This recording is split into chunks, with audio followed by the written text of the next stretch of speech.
Stop what you're doing. Trump's speech just collapsed on live TV. He's rambling about the NFL, mumbling an ambassador pick, begging handlers to save him as the room freezes. This isn't power, it's chaos.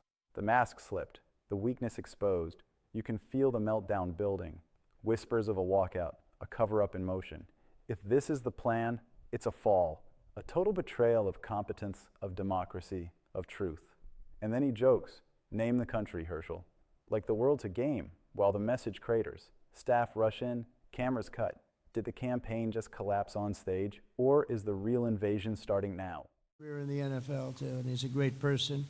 And now he's going to be the ambassador. Come on, name the country, Herschel. He's going to be in the tough job.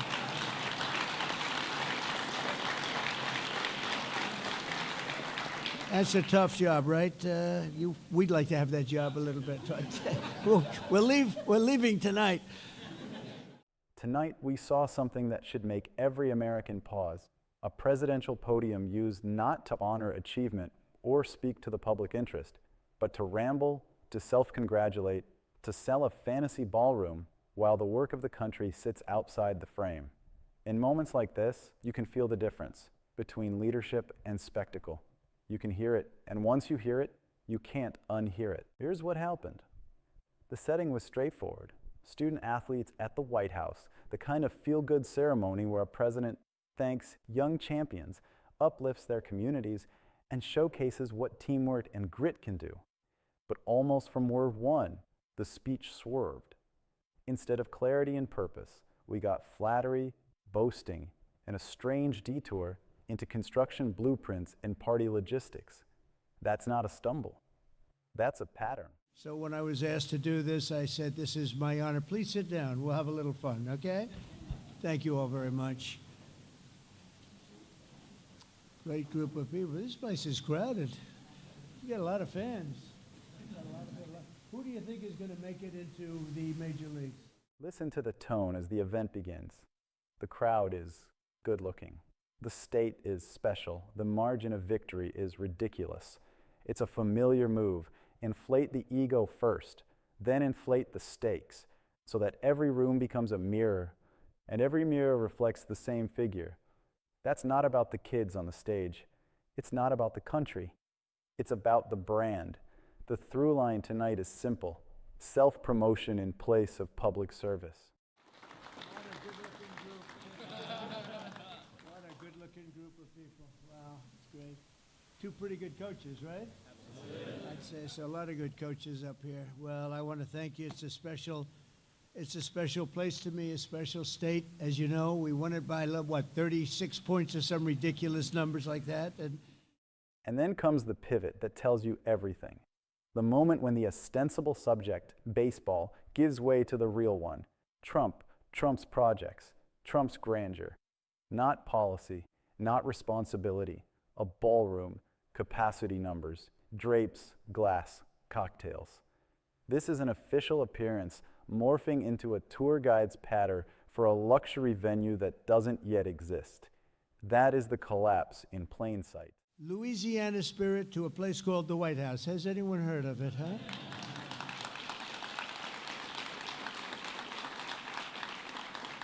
You know, we're building right behind us, we're building a ballroom. They've wanted a ballroom for 150 years, and I'm giving that honor to this wonderful place. I think we should do it. This was the ballroom, and this room holds 88 people, and the new one will hold 999 people, which is a difference. I say 999 because I didn't want to crack 1,000. I didn't want people to get concerned because that's getting big. But we're going to have, we'll have the most beautiful ballroom in the country. It's going on, and for those that are interested, we got to get back to baseball. Even as he tries to engage the players who thinks they'll make the majors, the language slips into conquests, into an imagined future that flatters him as the master of ceremonies.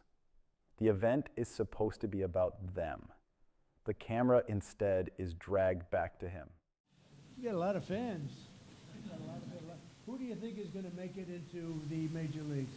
Raise your hand if you think that. I guarantee a lot of them, when you hear about their records and their conquests. I want to Just begin by saying that we're joined today two collegiate championship baseball teams from. Yes, he finally acknowledges the teams. Yes, he says the words White House. But the heart of the remarks is somewhere else entirely. On selling the idea that this presidency is an upscale resort with a guest list.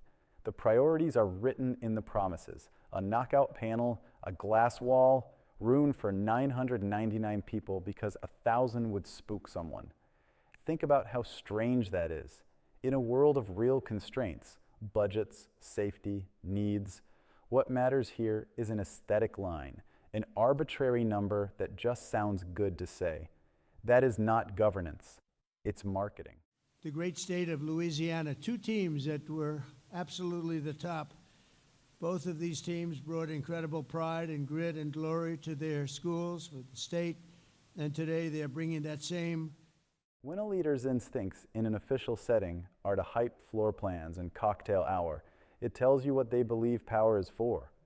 Not to safeguard rights or strengthen institutions, to host, to be seen hosting, to conflate government with a personal brand's launch. And it keeps going into the gold drapes, the knockout panel, the glass panes, and the decor of the White House. The detail isn't proof of competence. It's a misdirection trick. Fill the silence with ornament and hope we stop asking about accountability. You see the gold drapes? That's a knockout panel. We knock it in, you go, that comes out, and then you have essentially glass and exactly in the decor of the White House. I didn't know I'd be standing here right now, because right on the other side, you have a lot of construction going on, which you might hear periodically. But that's a knockout panel, and that goes right into the ballroom, and the ballroom's going to be beautiful. So you'll have drinks, cocktails, everything on this floor, and then they'll say, "Welcome to dinner." You walk into the ballroom, Mr. Senators, and you're going to see a ballroom the likes of which I don't think it'll be topped. It'll be.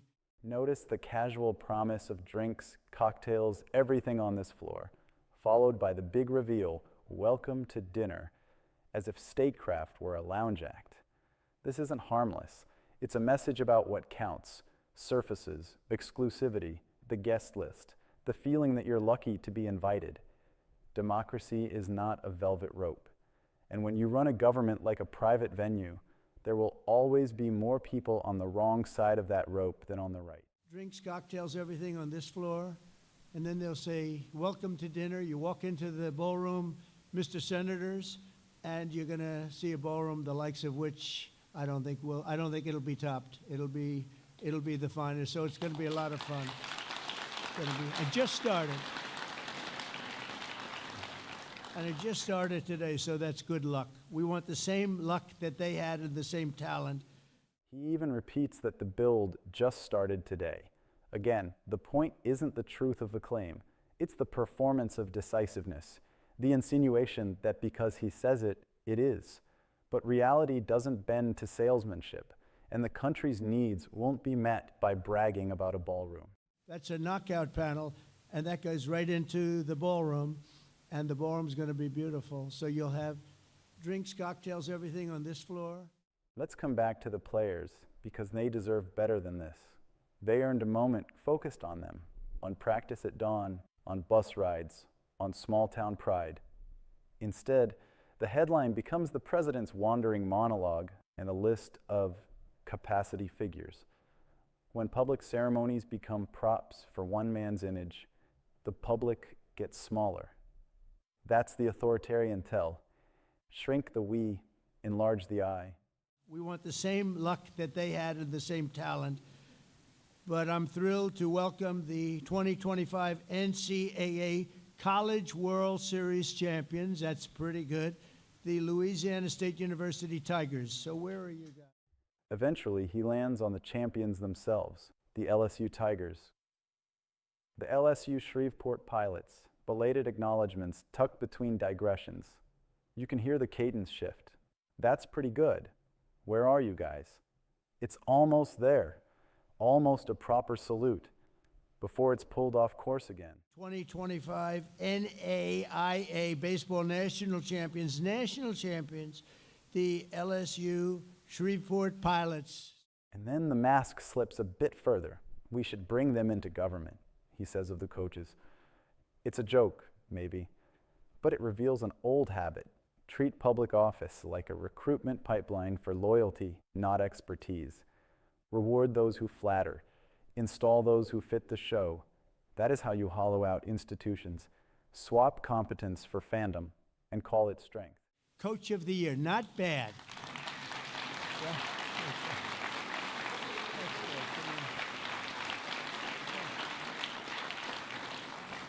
I think we should bring them into government. No, they don't need the baseball. We could bring them into government. We could definitely use it. Finally, he turns to the Speaker of the House, Mike Johnson, praising him as phenomenal. The applause line lands. The subtext is clear.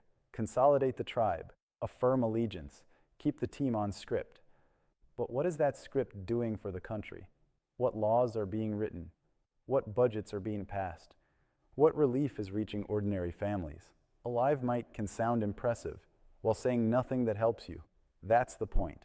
Here's the deeper pattern, and we've seen it for years. When the cameras roll, the priorities reveal themselves. Personal victories, imagined enemies, architecture over accountability. Talk about the size of rooms, not the stakes of policy. Offer a spectacle so busy, so bright, that the audience forgets to ask where the substance went. It's not simply a communications quirk. It's a strategy. Spectacle crowds out scrutiny. Scrutiny is what power fears. And the new one will hold 999 people, which is a difference. I say 999 because I didn't want to crack 1,000. I didn't want people to get concerned because that's getting big. But we're going to have, we'll have the most beautiful ballroom in the country. It's going up. And for those that are interested, we got to get back to baseball. But you see the gold drapes? That's a knockout panel. And that brings us to the democratic stakes. A presidency that treats public institutions like a stage set will treat the rest of democracy as set dressing too. Courts, agencies, watchdogs, press. If they don't flatter the scene, they'll be ignored, mocked, or torn down. We've watched the consequences. Disinformation replacing data. Loyalty tests displacing qualifications. Public servants punished for telling inconvenient truths. The through line tonight isn't just a meandering speech. It's a governing philosophy that sees the state as a platform for one man's narrative. Why does it matter if a speech collapses into a ballroom promo?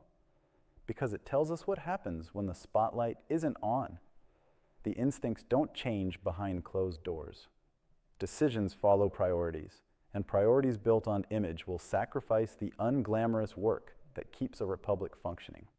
Boring oversight, careful budgeting, honest briefings, answers that withstand cross-examination. The show must go on. The country can wait. You can also hear the subtle giveaway, the constant reach for validation. We won by 36 points. People might get concerned. The finest. That's pretty good. Strongmen don't project strength. They demand its reflection from everyone else. And when that reflection wavers, when the facts intrude or the press asks a real question, things get brittle fast. That's when attacks on the messenger begin. That's when dissent becomes disloyal. That's when the ballroom doors close. For the players on that stage, success came from discipline, humility, and collective responsibility. Baseball is cruel enough to teach those lessons honestly. Government should too. Imagine if those values set the tone at the podium. Give credit, stay on topic, anchor your claims in reality, and speak to the people who aren't in the room as if they matter just as much as those who are. That's leadership. That's the job. There's a reason the Constitution doesn't mention ballrooms. The founders didn't design a government to flatter a host.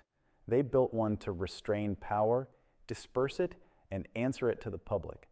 Every time a leader treats public office like a private event, complete with capacity caps and cocktail chatter, they're telling you what they think of that design. It's a nuisance to be bypassed, a wall to be knocked out, a pane of glass to see through without ever really stepping outside. Tonight's spectacle may look small in the grand scheme, a goofy aside, a weird riff. But the small things add up. The erosion of seriousness makes it easier to sell bigger fictions later.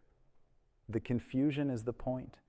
If you're busy asking why a president is talking about drapes, you're not asking where the money is going, who's writing the rules, or which rights are being chipped away while we gawk at the set. So let's be clear. The job is not to host a party. The job is to steward a democracy. That means facts over flattery, institutions over ego, service over spectacle. And tonight, we saw the opposite, in public, on camera, with kids as props for a monologue about himself. It's not new.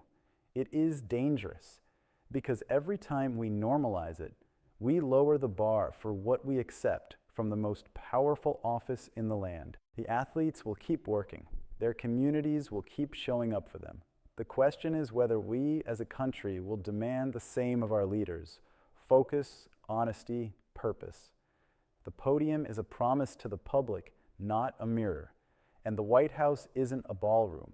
It's a trust we all own. So those two teams, you'll hear about them in a second. And I want to thank the Tigers head coach, Jay Johnson, who I just met. These are great coaches, who led the team to its second championship win in just 3 years, and also is the LSU Shreveport head coach, Brad Neffendorf, who is the College Baseball Foundation's 2025. That trust is worth defending, even on a night like this, especially on a night like this, when the mask of competence slips and the show tries to cover the silence. Democracy doesn't need a better venue. It needs better values, codified, enforced, and lived. If you listen closely to what we heard on that stage, you can tell exactly which side of that line this presidency is on.